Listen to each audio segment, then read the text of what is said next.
1-800-251-5891, a pound 444. If you see Spire Wireless, you can give us a call. Colonel, okay, we got calls. We're going to get into the public hearings. Who you got, Christopher? Well, he's just on the phones are hot. Actually, yeah. I'm going to go ahead and stick y'all in with Lonnie in Brookhaven right now. Who we got? Lonnie. Lonnie. Okay, is the speaker working over here for Lonnie? Hey, Lonnie. Come on, Lonnie. Hello. Yes, sir. Yeah, we got you. I don't know about a bill being introduced about the dog hunting, but everybody that hunts down in the southern part of the Homochitto Forest caught hail hunting with dogs this past year because of some kind of rule and regulation that the National Forest and the Game and Fish Commission are both involved in, and we can't find out nothing else about it. Okay, well, I tell you, Colonel McMahon, I think you can explain that. We've talked about that thing down there. I'm not saying, Woody, that ain't getting a foot in the door for dog hunting, and Woody, you may want to do it because every week we have been getting calls on that. So, Woody, why don't you start it off and tell him? Well, let me get off the phone. Okay, go ahead and listen. Yeah, go ahead and listen. Okay, from what I'm understanding, it's on National Forest lands. They're not saying you cannot hunt with dogs on National Forest lands. All they're saying is that your dog has to have a tracking collar. And why? Well, because people own property inside of the National Forest. Okay. And it's a way for you to keep up with your dog. It's a way for you to cut your dog off before it gets to other people's property, I guess. And, Well, I don't know, Colonel. If that's I guess that's a biologist doing that.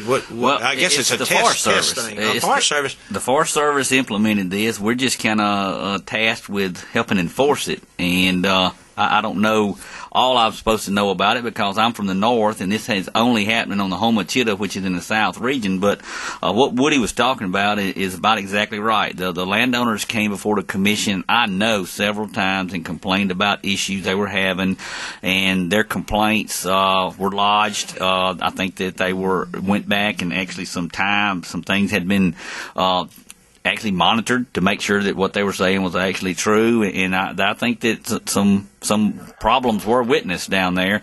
So both together, I think the U.S. Forest Service implemented this or introduced this, and then our department, it was the vehicle, I guess, that got it started, and we're assisting with the enforcement. I don't think there was that many complaints that I heard. I work in the headquarters a pretty good bit, and the calls come in regularly, and I didn't get that many calls about complaints on this law or regulation for this year. What are you trying to say there? Is that 1.5 minutes or 1.5 phone calls? 1 minute, and we got 3 phone calls. Oh, so okay, 1 minute. So you callers, hang on, and I guess that's what we're going to end up be talking about a little bit, because that call that I got was from Homochitto. I remember that. This was from Brookhaven, I guess, wherever. But I know one thing, and Woody, I'll tell you, and I'll tell this listening audience statewide in the 4 states we're going in, and maybe in some states. I grew up dog hunting with deer. I grew up hunting quail hunting, which we can't do with dogs anymore. Beagle hunting, and I understand, Woody, that's all dogs. It's not just deer hunting dogs, right over there. To my understanding, it says all dogs. Yeah. Now, in my opinion, I'm not sure whether that is a foot in the door to see if that works to stop dog hunting or not. But I think it'll be a long haul. I know we got a big lobbying.